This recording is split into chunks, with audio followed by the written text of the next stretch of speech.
Saudara yang dikasihi Tuhan, tema kita adalah pengharapan yang pasti.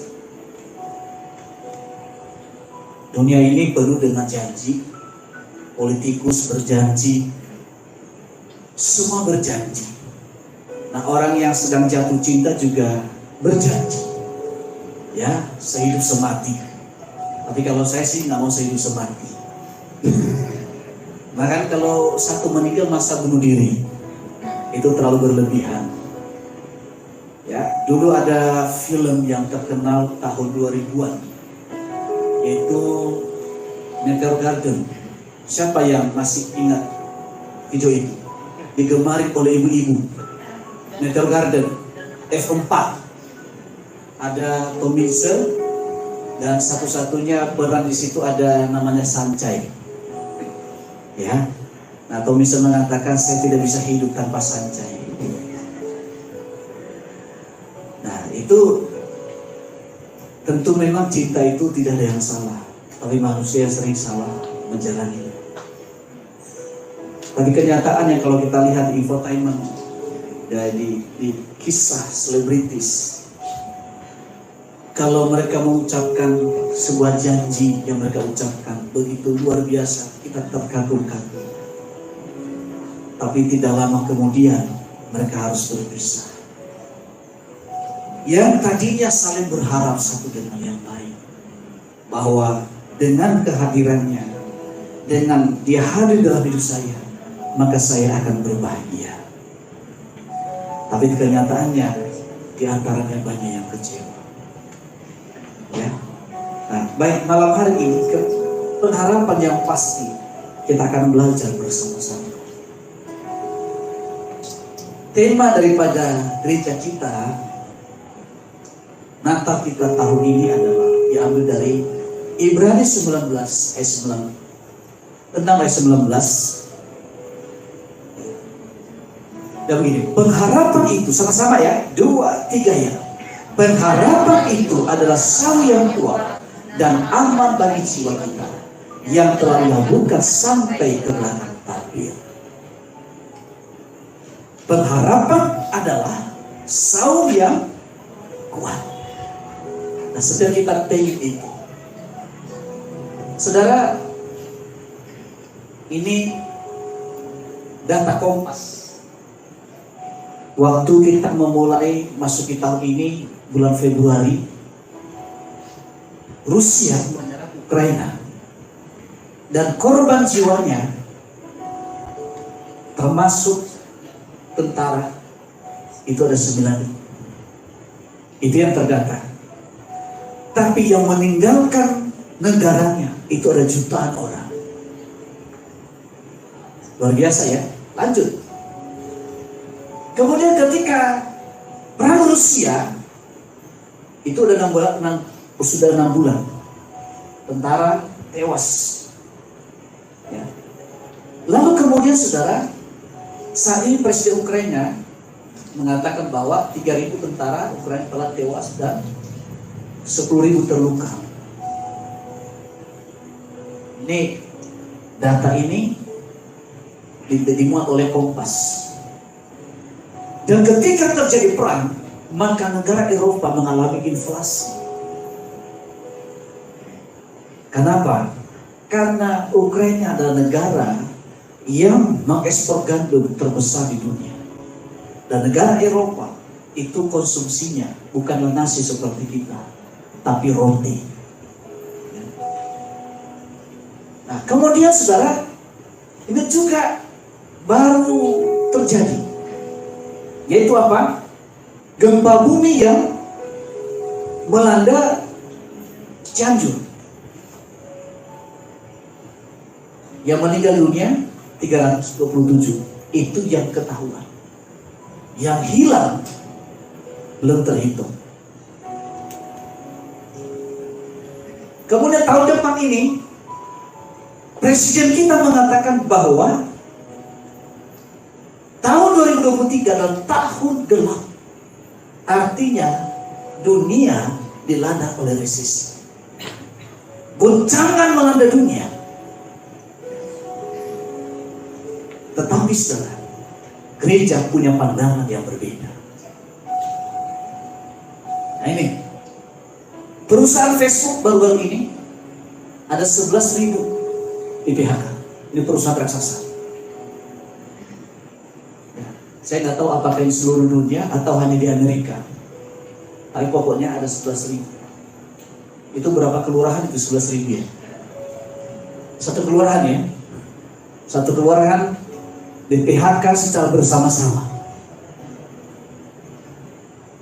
Nah, dalam keadaan yang demikian yang mengkhawatirkan, maka gereja memiliki kacamata yang lain, yakni kacamata iman. Amen. Katakan iman. Iman. Haleluya. Yaitu apa?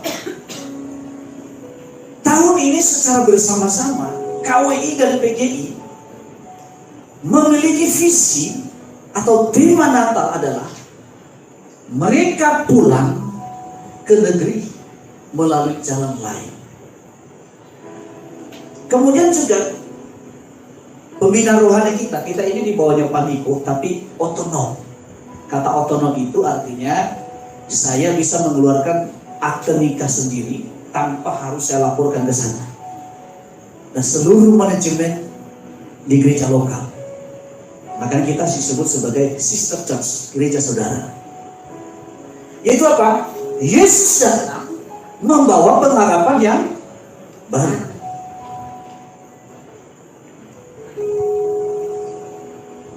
Nah, kalau gereja kita bagaimana? Gereja kita adalah pengharapan yang pasti. Itu ada kesamaan. Ini saya tetapkan tema ini sebelum saya menerima surat tentang tema daripada PGI, KWI. Ya PGI itu yaitu gereja Protestan, KWI itu gereja Katolik. Tuhan berikan kepada kita tentang pengharapan yang pasti. Nah, saudara kasih Tuhan, kita akan masuk ke sini.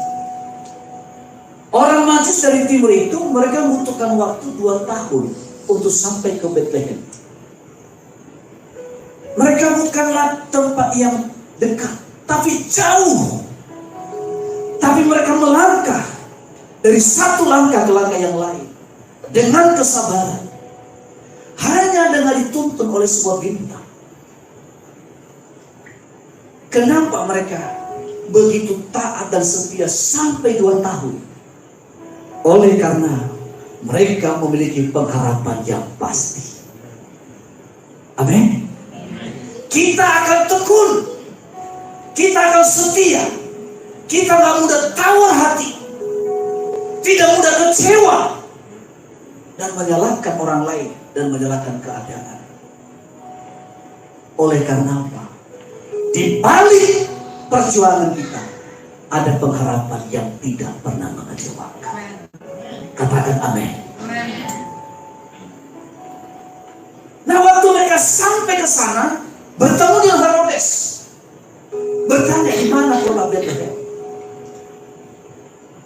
Herodes mengatakan, oh di sana. Kehadiran mereka mengguncangkan Bethlehem. Luar biasa. Sampai Herodes mengumpulkan orang Farisi untuk bertanya di mana raja itu lahir. Diperiksa semua kitab suci dan ketemu, oh di Bethlehem. Herodes mengatakan pergi ke sana, antar mereka. Dan kalau nanti kamu ketemu, jangan lupa singgah ke sini, karena aku pun juga sujud menyembah kepada dia. Tapi tujuannya bukan menyembah, tapi ada saingan yang baru. Ada rasa iri, waduh bahaya, ancaman bagi saya dan bagi putra mahkota saya. Lalu ke orang Majus bertemu dengan Yesus. Waktu mereka bertemu dengan Yesus, mereka sujud menyembah. Tubuh, jiwa mereka sujud. Yesus pada waktu itu bukan orang yang dewasa, dia adalah bayi. Tapi orang Majus itu tahu bahwa dia adalah Tuhan yang menyelamatkan. Karena ada tanda yang mereka terima dari Tuhan. melalui bintang itu sendiri.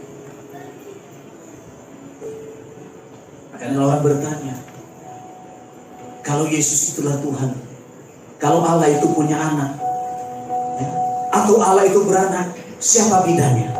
Jawaban saya, gundulmu. Ya kan? Di YouTube saya, Petrus Manusia sudah bahas itu semua. Jangan lupa tonton ya. Ya ini, kalau ini YouTube gereja, tapi khusus Apologet Petrus Manusia, saya sudah bahas semuanya mengenai tentang kekristenan, tentang Yesus.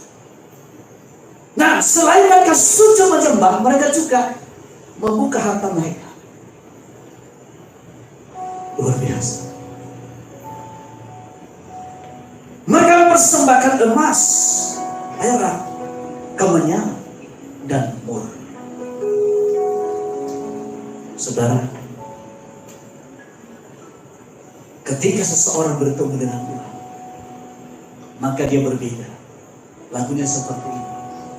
Aba, Bapa,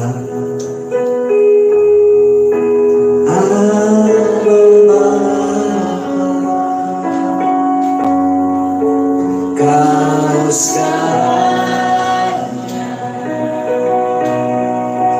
bagiku, ku naikkan syukur padamu dengan segenap hatiku. Aba, Bapa, ku mengasihimu. Sama-sama, lebih dari segalanya, lebih dari segalanya, ku ingin ke Tuhan, mas perak dan permata, tiada gantinya. Ku ingin lebih dekat, bersekutu denganmu, jadikan ku hamba setia kepadamu. Kenapa bisa mereka mempersembahkan? Karena mereka mengalami perjumpaan dengan Tuhan. Amin. Ya. Orang tidak akan pernah hidupnya itu hidup yang suka mempersembahkan yang terbaik kalau hatinya tidak dicengkok oleh Roh Kudus, kalau hatinya tidak disentuh oleh Roh Kudus. Sebagaimana saya mengatakan tadi, saya itu sampai gak tega melihat jemaat memberi, karena saya tahu kesulitan-kesulitan setelah melewati pandemi. Tapi kenapa bisa? Karena mereka mengalami perjumpaan dengan Tuhan. Haleluya. Saudara kasih Tuhan, setelah mereka selesai menyembah dan mempersembahkan kekayaan mereka, pada waktu itu juga Tuhan berbicara kepada mereka melalui dia. Apa itu? Jangan kembali kepada Herodes, tapi pulanglah dengan cara yang lain. Mereka mengabaikan kata-kata Herodes dan mereka taat apa yang Tuhan sampaikan, dan arah hidup mereka itu berubah. Amin. Hidup mereka diubah, zaman hidup mereka berubah karena perjumpaan dengan Tuhan. Dan tema Gereja Bethel Indonesia tahun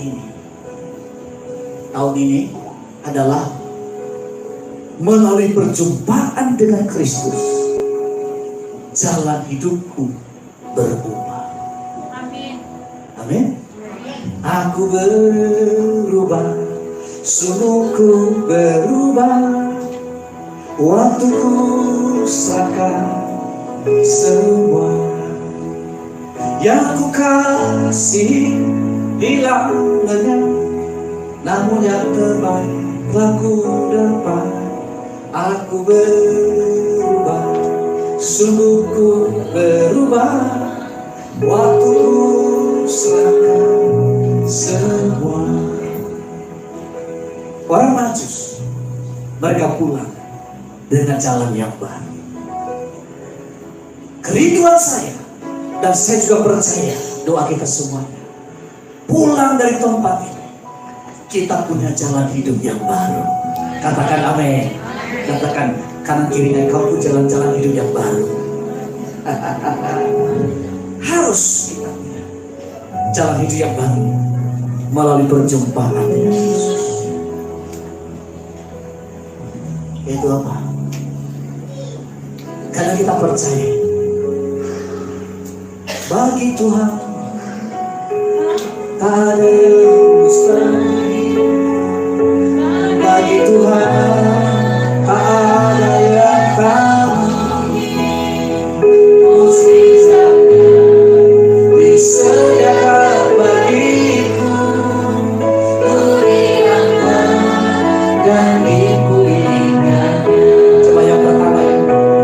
Ku yakin saat kau berfirman, ku menang saat kau bertindak. Hidupku hanya ditentukan oleh perkataanmu.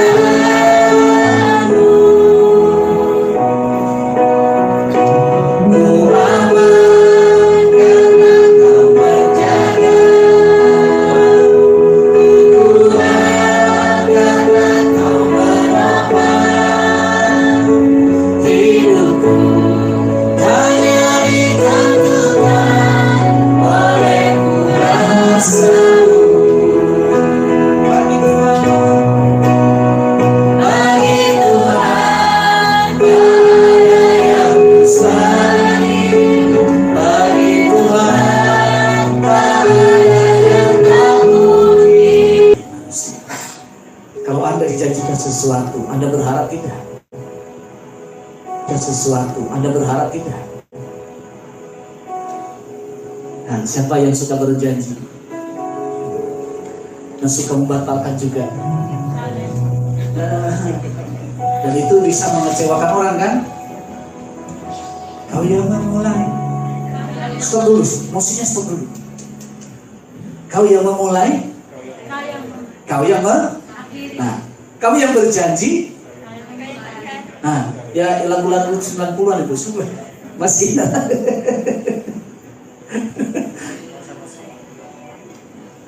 Dan ini yang bikin kecewa orang. Ada laki-laki, pernah saya konseling seseorang, dia paling benci perempuan. Dalam pandangannya tidak satu pun perempuan yang beres.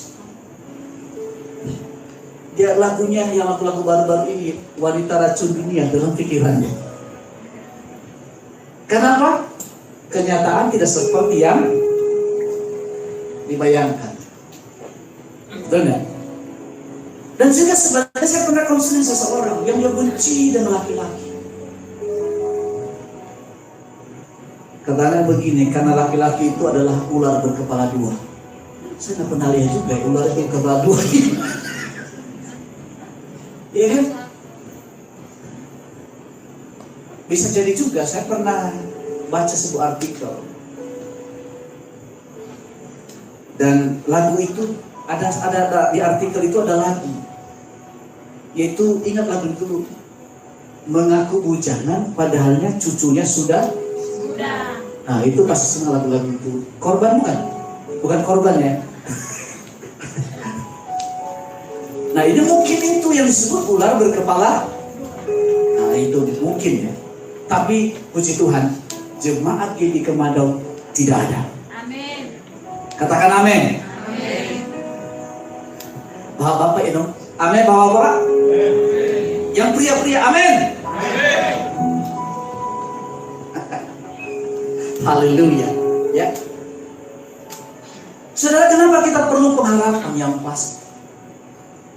Karena pengharapan itu membuat kita memiliki semangat.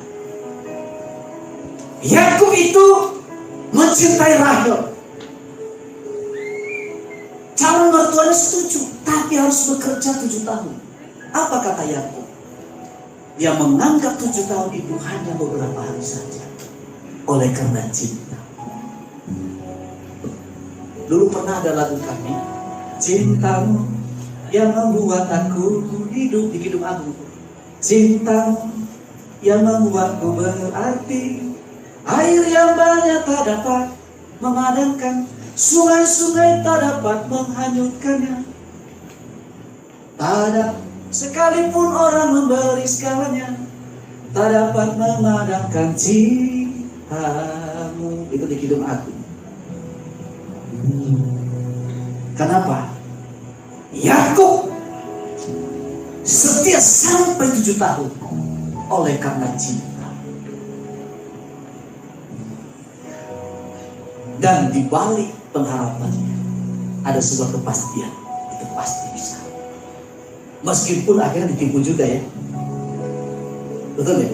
Ditipu juga. Tapi heran saya waktu ditipu, kok dia nggak tahu bahwa itu Lea yang ada di sampingnya. Coba heran saya. Mungkin karena cinta sudah tertunda sekian lama, sehingga dia gak peduli lagi wajahnya Rahel atau Lea. Bangun pagi baru sadar, waduh saya tertipu. Ya, makanya ada istilah cinta itu tapi kalau saya gak mau buta. Biarlah orang yang buta yang mengurus itu ya. Nah gitu. Saudara, kenapa kita perlu pengharapan? Karena perjalanan hidup ini rutinitas. 90% itu rutinitas. Apa? Orang yang kerja, bangun pagi, masak, sarapan, pergi kantor, pulang. Itu saja. Ya kan? Tidak ada satu yang baru. Sehingga banyak orang terjebak dengan rutinitas ini.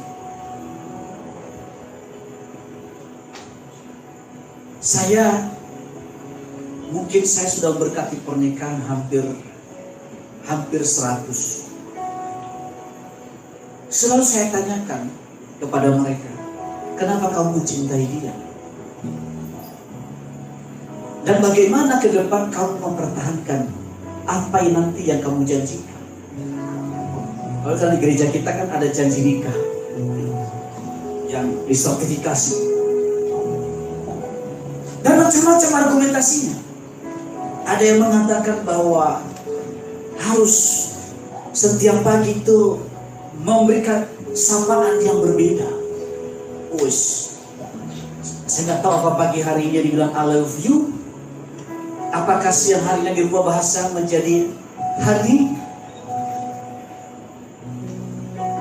Dan kalau saya melihat saudara, saya emang nggak mau saya jadi pengamat kan. Orang-orang berpacaran itu lebih mesra dari suami istri.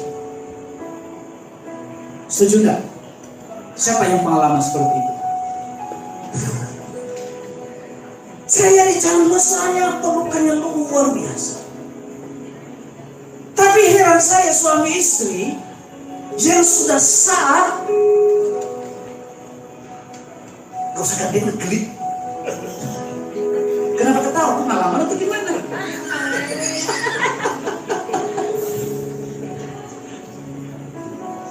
Kenapa? Terjebak dengan kebiasaan, akhirnya terbiasa.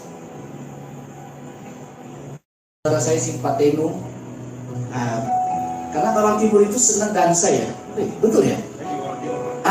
Begitu ya. Agak romantis. Kalau kami orang Sumatera ini agak sedikit kaku. Tapi saya usahakan terus berusaha ya untuk itu penting. Pengakuan itu penting. Ya. Karena kebiasaan ini sering bersama-sama, maka setiap hari ada benturan. Ibu Gembala Sidang kita tadi ini yang WL kita itu pengantin baru. Saya pernah tanya beberapa minggu yang lalu, pernah bentrok dengan suami? Oh pernah Pak. Kenapa? Karena kita tanpa sadar terbentur dengan apa? Rutinitas. Kita anggap biasa, udah jadi udah biasa. Sehingga momentum-momentum yang terpenting seringkali kita abaikan. Nah, ini nanti ke depan bagi calon pengantin baru harus memahami hal ini. Keluarga itu rutinitas. Apapun dalam hidup ini itu rutinitas. Makanya di tengah jalan itu seringkali terjadi kekacauan. Yang tadi dia begitu dia mencintai, cinta berubah dari sebuah jadi kebencian. Karena rutinitas. Haleluya. Nah, puji Tuhan. Oleh karena itu pengharapan kita itu harus landasannya benar, yaitu Kristus. Yesus datang memberikan pengharapan baru dan semangat yang baru dan pengharapan yang tidak mengecewakan.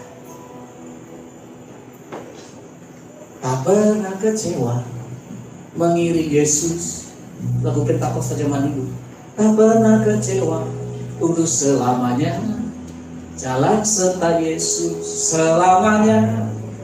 Tak pernah kecewa untuk selamanya. Yaitu Roma 5. Dan pengharapan tidak mengecewakan. Karena kasih Allah telah dicurahkan dalam hati oleh Roh Kudus yang telah dikaruniakan kepada kita. Waktu Roh Kudus memenuhi kehidupan kita, kegiatan itu boleh rutinitas, urusan keluarga itu boleh rutinitas, tapi kita bisa menjalaninya dengan cara yang berbeda karena ada kuasa daripada Roh Kudus. Amin. Oleh karena itu hari-hari ini kita harus senantiasa memohon pertolongan daripada Roh Kudus. Ya setuju katakan amin. Saudara, pentingnya pengharapan itu untuk memakan kita. Waktu gereja ini berjalan 2 tahun tidak bisa ibadah, sampai masih mampu gak saya Tuhan mengembalakan gereja. Saya capek Tuhan. Kita menyewa tempat, tapi kita gak bisa beribadah. Biaya terus berjalan. Nah, tetapi memasuki tahun 2022, tiba Tuhan pun berbicara. Nah, berbicara itu bukan kepada saya, tapi kepada Bu Lesti. Kami sama-sama berdoa. Waktu itu Bu Lesti ngomong ke saya, Tuhan itu berikan pesan di hati bahwa sudah waktunya gereja akan dimulai. Waktu beriman berbicara, bukan hotel, gedung Advent tidak bisa kita gunakan. Kalau dipaksakan dia udah pindah tempat lain, yang benar kita harus pindah. Saya cari tempat, boleh, tapi untuk gereja nggak boleh. Cari ganti-ganti, boleh disewa, tapi tidak boleh untuk gereja. Nah, satu ketika saya searching di OLX. Nah, ketemu tempat kita sekarang di Kalibata. Memang tidak sebagus gedung Advent. Saya tanyakan, ternyata yang punya itu orang Kristen juga. Puji Tuhan. Nah, waktu saya berbicara, saya agak sungkan mengatakan, takutnya seperti pengalaman yang lalu. Saya bilang ini, kita menggunakan itu pertama kan untuk sekretariat. Kan sekretariat, memang sekretariat juga kalau kita konseling di sana. Sekretariat apa? Kemadau. Ditanya lebih jelas lagi. Ya, ada acara apa nih? Pak, saya juga orang Kristen. Lalu saya to the point. Ya, untuk gereja. Boleh, tapi jangan nama gereja. Makanya saya tulis di depan itu pusat kajian Talmud. Kan gak ada yang tahu kan? Yang tahu itu hanya orang sekolah teologi ya. Dan itu bahasa Ibrani. Itu pun sudah tertentu. Walaupun sekolah teologi belum tentu juga paham bahasa Ibrani. Hanya karena saya sekolah aja. Ya kan? Pusat kajian Talmud, Kemadel Ministry. Jadi kalau datang ke sana jangan bilang gereja. Lalu kemudian saudara, saya duduk di depan di perkumpulan catur yang banyak apa namanya itu? Ya pokoknya itulah, Anda sudah tahu. Ngobrol. Yuda dan mereka ini semua apa udah, Bu, kasih kopi. Kita ngopi bersama-sama, kita berburas bersama-sama. Nah mulai dekat, nanti kalau Anda tanya di sana Pak Petrus, mereka semua sudah kenal. Hanya secangkir kok. Itu penting. Jadi kalau ribu-ribu saya dengar di luar kedengaran, no problem. Oleh karena apa? Kalau Tuhan sudah berbicara, Tuhan berikan kemudahan dengan cara yang berbeda. Amin. Kenapa tiba-tiba bisa? Kenapa tiba-tiba lingkungan bisa menerima gereja? Itu tadi, karena Tuhan yang berfirman, sudah waktunya gereja akan dimulai. Amin. Dan nanti Januari kita setahun sudah ibadah. Dan Tuhan mencukupkan dengan dahsyat. Itu apa? Pengharapan itu tidak mengecewakan. Karena kasih Allah telah dicurahkan. Kasih karunia bukan karena Petrus, bukan karena siapapun. Nah, ini tema tahun 2023. Tema kita sepanjang tahun adalah hidup dalam perjanjian Allah. Nanti baca sendiri ayat. Itu Yakub berjumpa dengan Tuhan. Kalau kita hidup perjanjian Allah, percayalah, kita melakukan perkara-perkara yang tidak mungkin menjadi mungkin. Dan hari ini juga saya minta doa kita semuanya. Saya nggak mengumumkan siapa orangnya karena itu misterius. Karena saya ikut. Anda rindu nggak?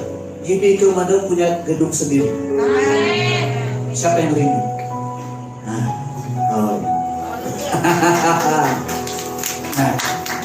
ada itu yang perlu didoakan supaya proyek dan kerjanya ini bisa tembus selesai. Maka GBI Kemadel juga akan dapat tempat di mana kita gak perlu sewa lagi. Katakan amin. Dukung doa ya, bantu dalam doa. Gak usah tanya siapa orangnya, pokoknya doa aja. Pokoknya untuk gereja pasti. Anda rindu? Amin. Ini dia, kita hidup perjanjian Allah. Bukan kepada orangnya, tapi kepada Tuhan yang mempercayakan orang yang akan melaksanakannya. Bukan kepada manusia, tapi kepada Tuhan kita berharap. Karena Tuhan juga yang memberkati orang yang memberi di gereja ini. Haleluya. Nah kalau saya berbicara tentang gereja, artinya kita semua. Mungkin Anda mengalami kesulitan dalam ekonomi. Ya, saya paham lah. Tapi saya percaya, tepat pada waktunya Tuhan pasti pulihkan, Tuhan pasti berkati. Nah, bagaimana caranya kita untuk hidup dalam perjanjian Allah? Ada 4 langkah. Yang pertama, doa. Doa ini nafas orang. Anda boleh sekolah setinggi langit. Saya menyelesaikan S1 dan tahun depan saya ngambil S2. Itu beasiswa, puji Tuhan, saya dapat beasiswa. Tapi tanpa doa, hampa pengetahuan kita, hampa hidup ini. Kenapa hanya pengetahuan, tidak ada doa? Orang yang suka berdoa dikatakan doa yang benar. Doa orang benar, bila dengan yakin doakan, sangat besar kuasanya. Kalau Anda ingin melihat tangan Tuhan bekerja, kita harus lebih banyak masuk dalam doa. Teman saya Bu Ferni ada di belakang. Pernah kami doakan orang HIV/AIDS yang divonis oleh dokter tidak akan sembuh. Tapi karena doa, sembuh orang yang masih hidup sampai hari ini. Karena di depan rumah Ibu Ferdi orangnya. Betul ya Bu ya? Sembuh sampai hari ini. Tapi juga pernah kami mau berdoa untuk orang. Udah hampir ini dokter sudah menolak, rumah sakit sudah menolak. Mohon maaf sudah, lulusan sarjana teolog, master teologi mendoakan dia kerasukan di Muara Baru, kerasukan. Saya juga ketakutan juga, loh mereka ini udah S1, S2, saya S3. Ngeri sedap juga mendoakan orang seperti ini. Karena kita takut, jujur ya, takut juga. Waktu itu saya Bu Lesti, Bu Mega, orang-orang sederhana, dan beberapa yang lain ambil kita nyembah Allahku luar biasa. Nah orang ini nggak ada kekuatan, tidak ada tenaga, tidak ada, artinya nggak bisa nafas. Orang ditolak kok menikmati. Kita nyanyi, tiba-tiba dia bergerak. Saya bilang ini mulai sakti. Mulai sakti ini. Menyanyilah kita, menyembah. Kita suruh. Saya nggak tahu apakah saya suruh duduk atau tidak. Duduk. Mulai dia duduk. Nyanyilah kita, nyembah. Berdiri. Mulai dia berdiri. Dia berdiri, dia lompat-lompat masuk kamar mandi dan makan hari itu juga sembuh 100%. Amin. Apa ya? Doa. Elia itu manusia biasa, nabi besar, tapi dikatakan dia manusia biasa. Tapi dia adalah sungguh-sungguh berdoa sehingga dia mampu menahan hujan dan juga mampu menurunkan hujan 3 tahun. Tadi pagi saya berdoa bersama dengan istri. Dalam nama Yesus, saya perintahkan hujan tidak turun dari pagi sampai malam. Udah mulai gelap juga. Tadi mau masukin peralatan ke mobil, udah gelap. Dalam nama Yesus, hujan tidak turun. Dan tidak turun juga ya. Pernah dulu ada orang yang mau taruhan sama saya. Kita dari trip di kebun binatang. Pak hujan Pak, memang musim hujan waktu itu. Saya bilang besok gak hujan. Hujan Pak. Oke kalau begitu, waktu itu motornya baru dibeli. Kalau hujan gak turun, motormu buat saya.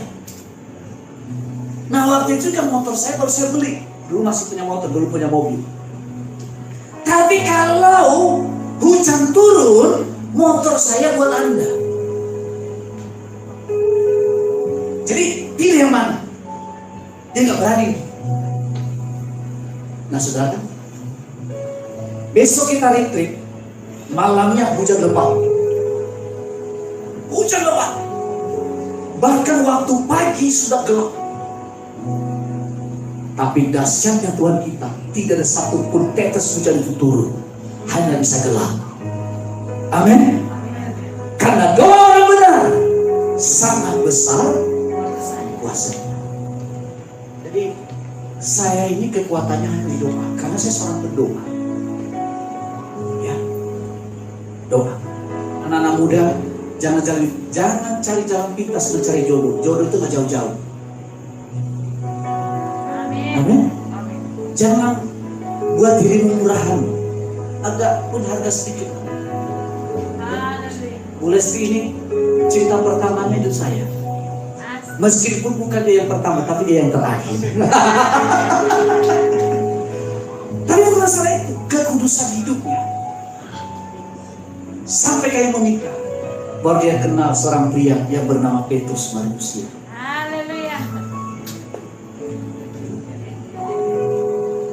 Betul nggak?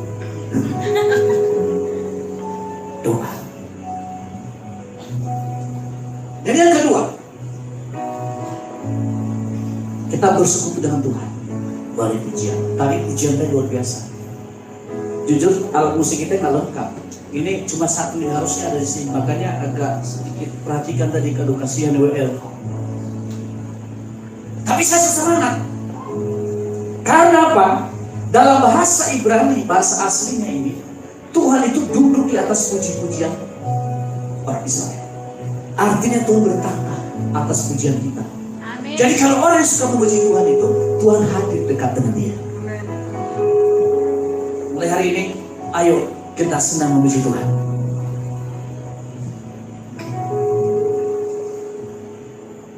Ketiga, melalui penyembahan. To worship you I live, to worship you I live to worship you. To worship you I live, to worship you I live to worship you.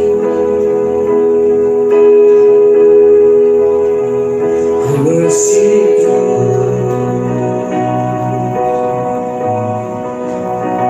I worship you.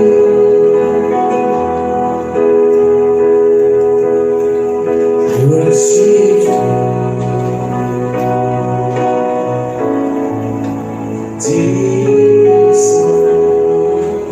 Ketika Anda dalam tekanan dilukai, ini yang kesenjangan.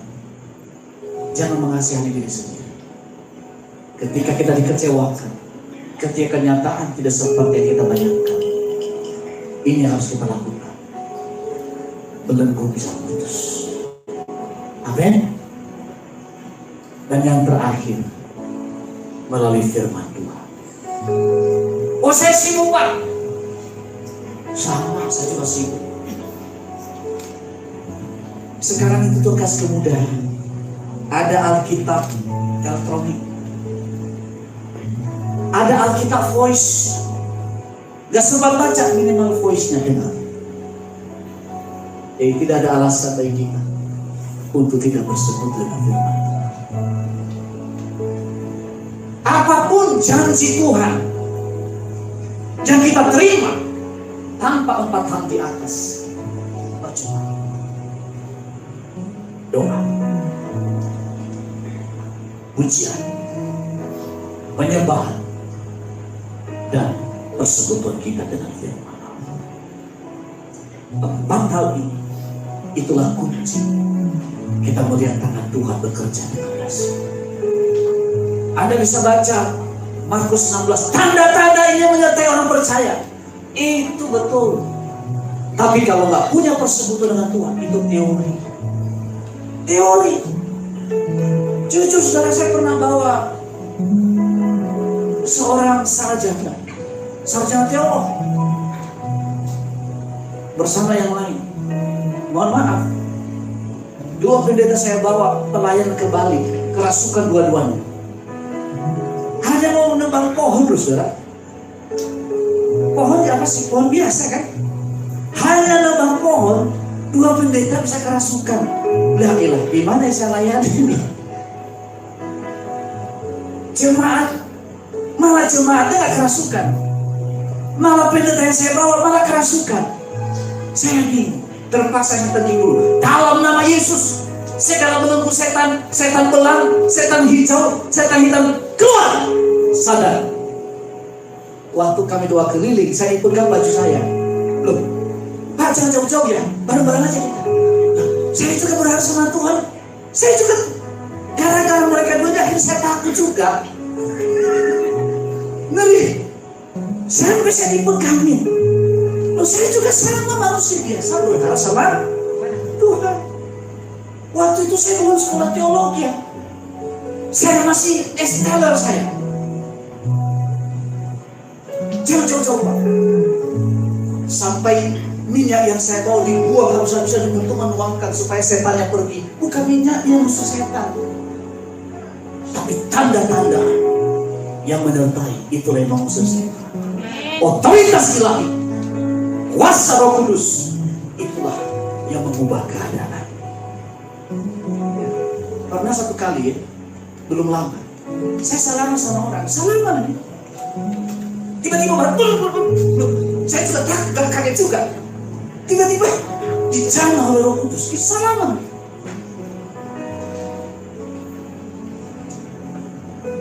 Orang kagum dengan Andi Simon, tapi Anda tahu cara doanya bagaimana? Itu berjam-jam. Di rumah kami itu banyak orang di luar sana, di luar iman kita datang mencari doa. Bahkan tempat ibadah mereka pun juga Minta supaya setan jangan ada di sana. Minta diusir. Supaya setan belang gak masuk ke sana. Saya bilang, bagaimana sih orang-orang? Tapi kita bangga punya Tuhan kita Yesus Kristus. Melalui peristiwa itu kami bisa pelihara anjing. Iya kan? Bisa kita pelihara anjing. Ya? Jadi saya kasih Tuhan, persekutuan kita dengan Tuhan itu penting. Ya. Mari kita kerjakan dengan iman. Tuhan Yesus berkati kita semua. Bagi Tuhan tak ada yang mustahil. Bagi Tuhan tak ada yang tak mungkin.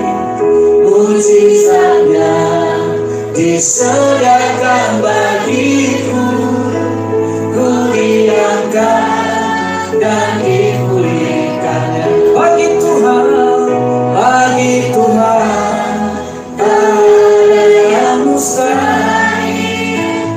bagi Tuhan tak ada yang tak mungkin.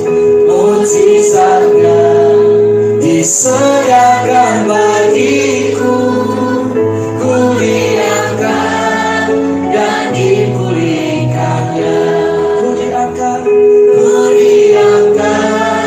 dan dipulihkannya.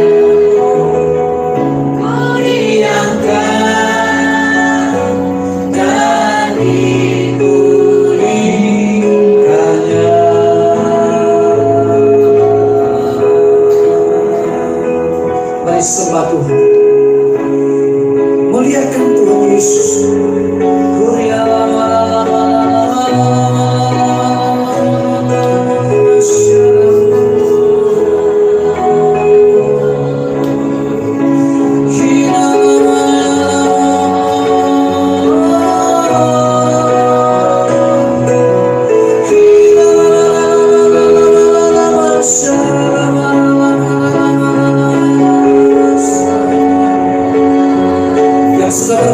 Berbahasa roh.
Kami diberkati, kami disertai oleh